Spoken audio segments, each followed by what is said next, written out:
Seorang pasien COVID-19 mengamuk di lobi instalasi gawat darurat Rumah Sakit Pasar Minggu, Jakarta. Ya, pasien ini mengamuk karena ingin segera mendapat kamar perawatan.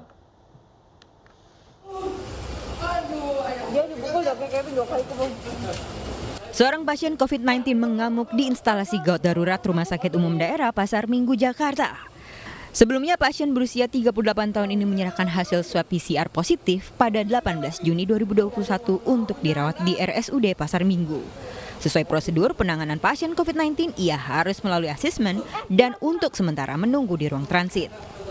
Namun keesokan harinya pasien tiba-tiba mengamuk di luar kendali sehingga dokter terpaksa memanggil 2 satpam tanpa alat pelindung diri untuk masuk ke zona merah. Kondisi ruang transit IGD pada saat itu dalam posisi penuh. Pasien tiba-tiba menyerang petugas secara verbal maupun motorik.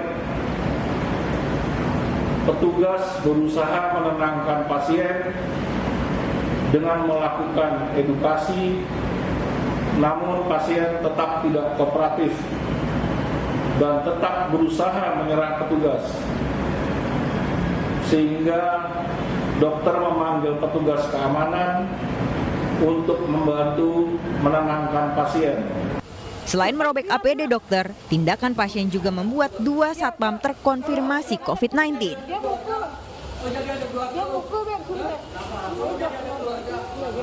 Pihak berwajib belum mendapatkan keterangan lebih lanjut terkait kondisi pasien ini. Dan apakah pasien itu dirawat di RSUD atau tidak, itu kita belum mengetahui dengan pasti, dan dokter puskesmas pun juga belum bisa memberikan pernyataan lebih lanjut. Perbuatan pasien tentu merugikan banyak pihak. Di tengah angka keterisian rumah sakit yang sangat tinggi di DKI Jakarta mencapai 90%, Kementerian Kesehatan pun menambah 3 rumah sakit menjadi rumah sakit rujukan COVID-19. Dari Jakarta, Helmi Sanjaya, iNews melaporkan. Pemirsa, keterisian ruang ICU di sejumlah rumah sakit rujukan COVID-19 di Depok telah mencapai 100%. Hal tersebut disebabkan lonjakan kasus COVID-19 yang tinggi. Akibat tingginya lonjakan kasus COVID-19 di Kota Depok, ketersediaan tempat tidur di ruang ICU di sejumlah rumah sakit rujukan kini mencapai 100% atau telah melebihi kapasitas.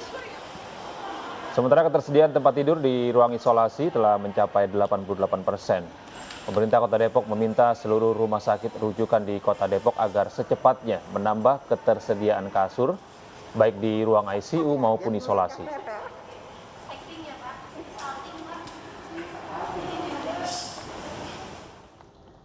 Sementara itu, RSUD Kota Bekasi kewalahan menerima pasien COVID-19 yang dirawat inap.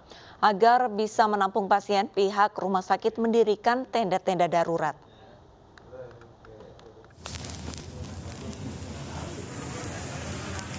Lonjakan kasus COVID-19 di Bekasi, Jawa Barat berdampak pada tingkat keterisian ruang rawat inap di RSUD Dr. Hasbullah Abdul. Saat ini, ruang perawatan terisi penuh, begitu juga dengan ruang IGD. Agar bisa menampung pasien COVID yang terus berdatangan, pihak rumah sakit mendirikan tenda-tenda perawatan darurat. Pemerintah kota menyatakan akan terus berupaya menangani pasien COVID-19 melalui kerjasama dengan pihak-pihak terkait. Kepada Bupati, Wali Kota, Gubernur, ya kita harus melaksanakan dengan sebaik-baiknya. Pak, nanti ada rencana untuk RSUD dipasang tenda-tenda masing-masing nggak Pak? Siap. Ini barusan habis diomongin. Tiap RSUD gitu Pak, maksudnya Pak? RSUD kita, iya. Jika terjadi, kita kan punya BPBD. Iya. Jika terjadi dan halamannya luas, tapi rata-rata punya halaman. Kayak Pondok Gede kan punya halaman, ya Teluk Pucung juga punya halaman. Jika terjadi, mau tidak mau kita harus ambil. Tapi saya udah ngecek kemarin, ada rumah sakit Budi Lestari, ada 180 kamar yang bisa kita pakai fasilitasnya. Dia fasilitas rumah sakit Budi Lestari. Ya, kalau terus kita akan ambil langkah, ambil tindakan, bisa pakai Budi Lestari. Keluarga pasien mengakui dalam situasi seperti ini mereka tidak punya pilihan selain menjalani perawatan di dalam tenda darurat. Tenda darurat? Iya, di tenda darurat. Sejak kapan ya Pak? Ini baru. Oh, baru ini? Baru. Nah, di ruang UGD udah nggak menampung kok Pak? Udah penuh banget Pak. Oh, udah penuh ya? Jadi makanya pindahin ke dalam sini? Langsung dioper ke sini. Pak, kalau lihat kondisi begini, bagaimana memprihatinkan kan Pak dalam kondisi begini? Tapi yang memprihatinkan sih karena juga penuh, tapi penanganannya langsung ditangani dengan baik. Langsung di sini ya? Iya. Berdasarkan data Dinas Kesehatan Kota Bekasi, hingga Juni 2021, kasus COVID-19 di Kota Bekasi tercatat 49.570 kasus, dengan angka kematian mencapai 3.932. Dari Bekasi, Jawa Barat, Rahmat Hidayat, iNews melaporkan. Tidak hanya di Jabodetabek, lonjakan kasus COVID-19 juga terjadi di sejumlah daerah. Sejumlah rumah sakit pun terpaksa melayani pasien dari tenda darurat.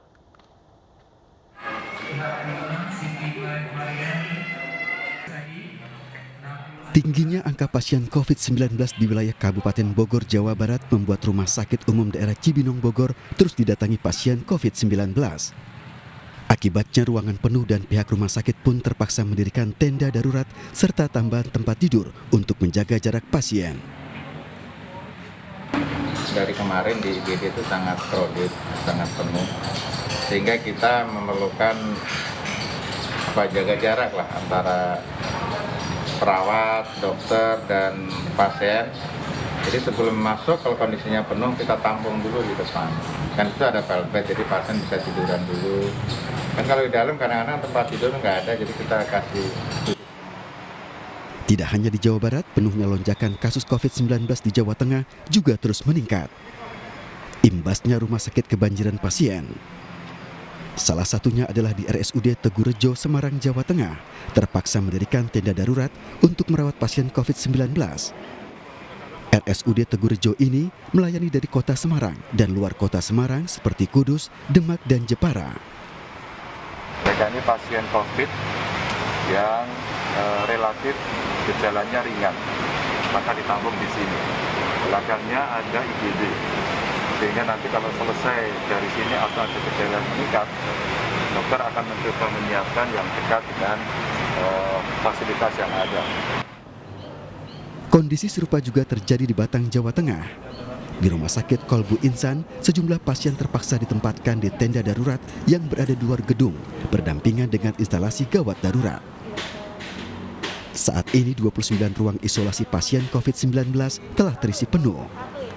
3 ruang ICU sudah terpakai, sedangkan 2 orang yang sama belum siap lantaran alat bantu ventilator dari provinsi tak kunjung datang.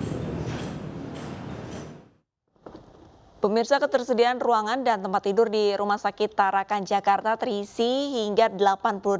Untuk mengetahui informasi selengkapnya, langsung saja kita sapa rekan kami Lika Aprilian yang berada di RSUD Tarakan Jakarta.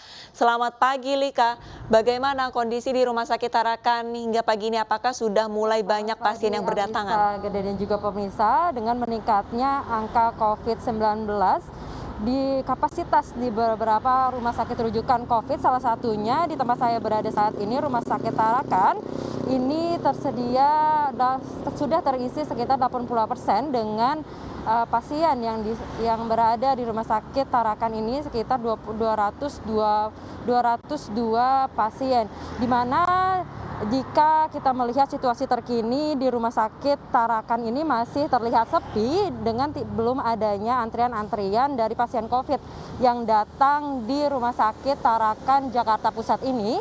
Namun jika dari data yang kami himpun sekitar 30 pasien yang mengantri setiap harinya untuk masuk di Rumah Sakit Tarakan ini.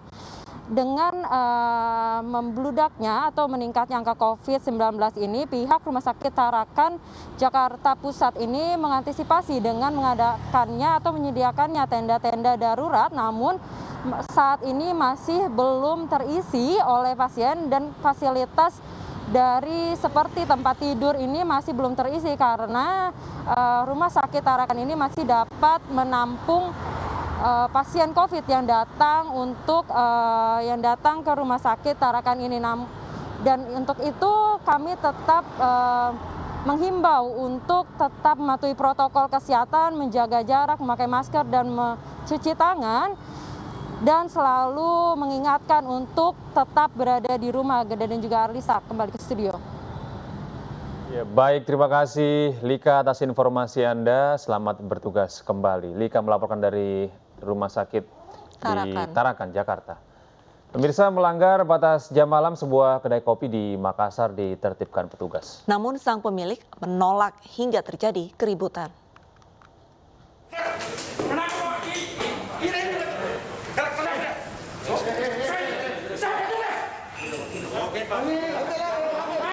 Kericuhan warnai penertiban jam operasional malam di Kota Makassar, Sulawesi Selatan. Satgas Pengurai Kerumunan Kota Makassar mendapat perlawanan dari pemilik kedai kopi saat petugas akan menyita meja kursi kedai kopi tersebut.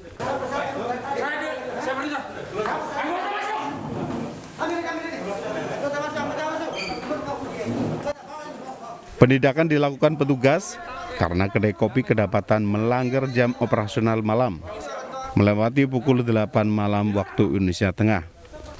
Pengunjung melebihi kapasitas serta tidak adanya protokol kesehatan. Pemilik usaha bersama anaknya yang melakukan perlawanan langsung diamankan ke mobil Satpol PP. Penertiban ini dalam rangka pemberlakuan aturan baru PPKM Mikro dari sebelumnya pukul 10 malam, kini pukul 8 malam waktu Indonesia Tengah. Pemberlakuan PPKM Mikro akan berlangsung hingga 5 Juli mendatang. Memang tadi terjadi insiden di warkop yang ada di Tudekul itu karena miskomunikasi saja. Kita mau ambil dia punya kursi tapi mereka tidak terima. Sudah ditetapkan? Iya, jadi sudah melanggar protokol kesehatan, tidak ada lagi atur jaraknya, sudah melampaui batas waktu yang telah ditentukan seperti itu. PPKM Mikro diberlakukan guna mencegah penyebaran virus corona yang hingga kini masih mewabah di sejumlah wilayah tanah air. Tidak terkecuali di Kota Makassar, Sulawesi Selatan. Dari Makassar, Leo Muhammad Nur, iNews melaporkan. Pemirsa, petugas menyegel sejumlah tempat makan di Jakarta Barat malam tadi karena dianggap melanggar aturan jam operasional di masa pengetatan PPKM Mikro. Ya, sejumlah pengunjung yang tengah makan di tempat langsung membubarkan.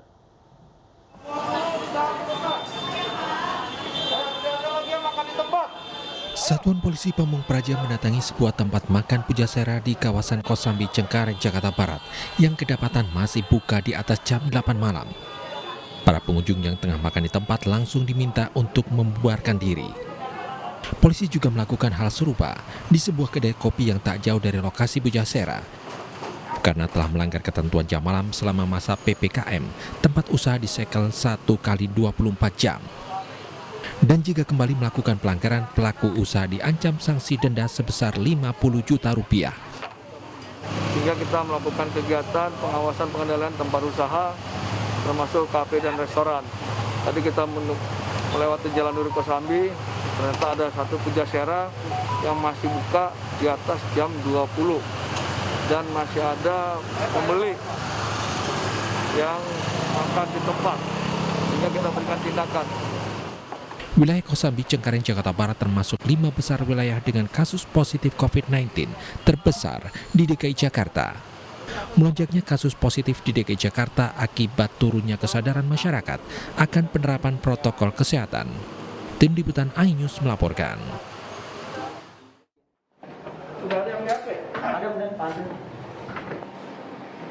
Selain wilayah Kosambi, Jakarta, razia penerapan jam malam di masa pengetatan PPKM Mikro juga berlangsung di kawasan Pantai Indah Kapuk, Jakarta. Sejumlah pria dan wanita yang tengah bersantap di sebuah restoran ala Timur Tengah diminta untuk membubarkan diri.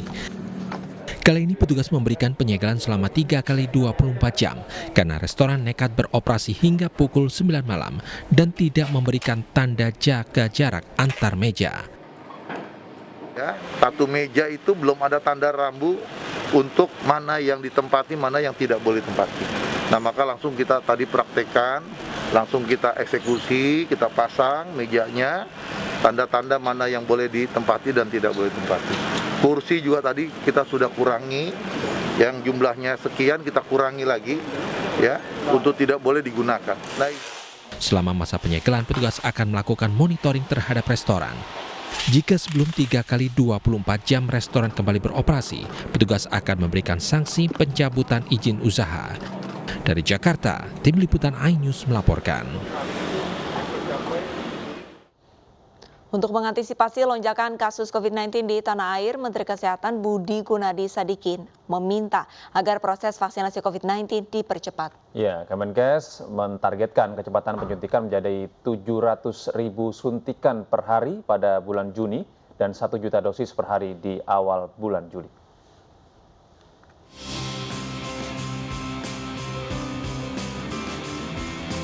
Mendukung program vaksinasi massal pencegahan virus corona secara nasional yang dicanangkan oleh pemerintah Republik Indonesia, Polda Metro Jaya menjalankan program vaksinasi massal dengan tema Nyok Kita Vaksin bagi masyarakat umum.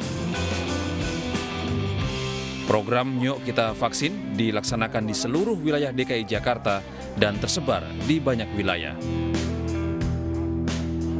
Mayora Group membantu mensukseskan program Nyok Kita Vaksin khususnya pada area Polres Metro Jakarta Barat. Selain menyiapkan 8 lokasi vaksinasi, Mayora juga menyediakan tenaga kesehatan. Dalam kunjungannya, Menteri Kesehatan Budi Gunadisadikin berharap Mayora Group terus memberi dukungan seperti penyediaan lokasi vaksin dan tenaga kesehatan di area pabrik-pabrik Mayora. Terima kasih nih ke Mayora yang sudah mau bekerjasama dengan Kapolri untuk mensukseskan program vaksinasi. Dan saya dengar nggak hanya di titik ini aja ya Pak Davidnya, tapi juga ke beberapa titik lain. Saya sampaikan kalau bisa dibantunya sampai akhir tahun. Karena sampai akhir tahun kita banyak sekali yang harus divaksinasi. Kemudian yang kedua, kalau bisa dilakukan juga di tempat-tempat pabrik-pabrik di mana Mayora ada. Kegiatan vaksinasi kerjasama antara Polres Metro Jakarta Barat dan Mayora Group ini sudah memberikan lebih dari 16.000 vaksin kepada masyarakat dan terus berlanjut. Dari Jakarta, tim liputan iNews melaporkan.